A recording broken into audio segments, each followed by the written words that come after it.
আসসালামু আলাইকুম, welcome back to my channel. আজকে আমি আপনাদের সাথে শেয়ার করব গ্রামীণ পদ্ধতিতে কই মাছ বোনা।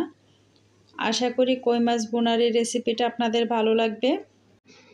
কম বেশি আমরা সবাই রান্না করতে পারি, তবে এক একজনের রান্নার সিস্টেমটা এক এক রকম হয়। আমি একদম অল্প মশলায় কই মাছ বোনা করে দেখাবো।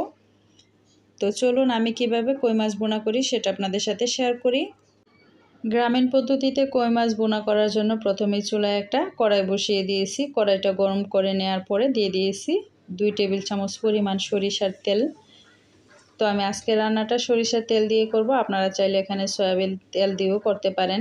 তো তেলটাকে আবারও গরম করে নিয়ে দিয়ে দিয়েছি আগে থেকে লবণ হলুদ মাখিয়ে রাখা কই মাছগুলো।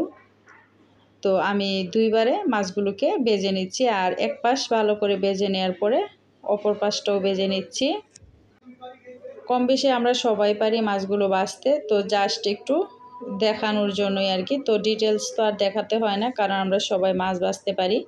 তো দুই পাশ ভেজে নেওয়ার পরে আমি আবারও এই তেলের মধ্যে দিয়ে দিচ্ছি 2টা মাছ। তো আমি দুইবারে কিন্তু মাছগুলো ভেজে নিচ্ছি, একবারে ভাজতে গেলে দেখা যাবে মাছগুলো ভেঙে যাবে। তো সেমভাবেই কিন্তু আমি মাছটাকে আবার উল্টিয়ে দিচ্ছি, মানে এক পাশ ভেজে নেওয়ার পরে উল্টিয়ে আমি ভেজে নিচ্ছি।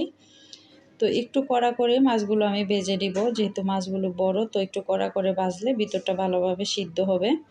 মাছগুলো ভেজে নেওয়া হয়ে গিয়েছে, এখন নামিয়ে নিয়েছি। আর এই তেলের মধ্যে দিয়ে দিচ্ছি আমি হাফ কাপের চেয়ে একটু বেশি পরিমাণ পেঁয়াজ কুচি। পেঁয়াজটা আমি কিছুক্ষণ ভেজে নিব। পেঁয়াজটা খুব বেশি আমি ব্রাউন কালার করব না, আবার একদম কাঁচাও রাখবো না, জাস্ট একটু নরম হওয়ার পরে আমি মশলাগুলো দিয়ে দিব। আপনি যদি গ্রেভিটা একটু ঘন রাখতে চান সেক্ষেত্রে কিন্তু পেঁয়াজের পরিমাণটা একটু বাড়িয়ে দেবেন। তো পেঁয়াজটা বেশ নরম হয়ে এসেছে, এখন আমি দিয়ে দিচ্ছি গুঁড়া মশলাগুলো। তো গুঁড়া মশলাটা দেওয়ার আগে আমি অল্প একটু পানি দিয়ে দিলাম, যাতে করে মশলাটা পুড়ে না যায়। এখানে আমি স্বাদ মতো লবণ দিয়ে দিয়েছি, হাফ চামচ হলুদ গুঁড়া, হাফ চামচ লাল মরিচের গুঁড়া, আর হাফ চা চামচ দিয়ে দিয়েছি ধনিয়ার গুঁড়া। দিয়ে অল্প করে পানি দিয়ে মশলাটাকে কষিয়ে নিচ্ছি। তো আমি দুইবার করে অল্প অল্প করে পানি দিয়ে মশলাটাকে ভালো করে কষিয়ে নিব, কারণ মশলাটা যত ভালো কষানো হবে তরকারিটাও কিন্তু তত বেশি সুস্বাদু হবে। তো অলরেডি কিন্তু মশলাটা কষানো হয়ে যাচ্ছে, দেখতেই পাচ্ছেন যে তেলটা কিন্তু বেশি আসতেছে। তো এই পর্যায়ে আমি কিন্তু বেশ অনেকটা পানি দিয়ে দিব, তার একটু আমি কষিয়ে নিচ্ছি। তো একদম মানে কষানোর সময় যে পানিটা দিয়েছিলাম এটা একদম শুকিয়ে ফেলেছি।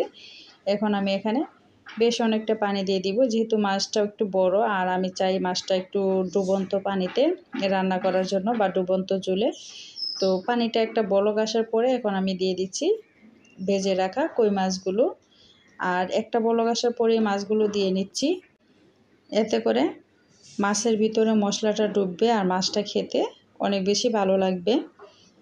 তো মাছটা দিয়ে নিয়েছি, দিয়ে এখন চুলার আঁচটা হাই হিটে রেখে আমি 5 মিনিট রান্না করব। তো 5 মিনিট পর আমি চুলার আঁচটা একটু লো করে দিব, আর একটু লবণটা দেখে নিচ্ছি।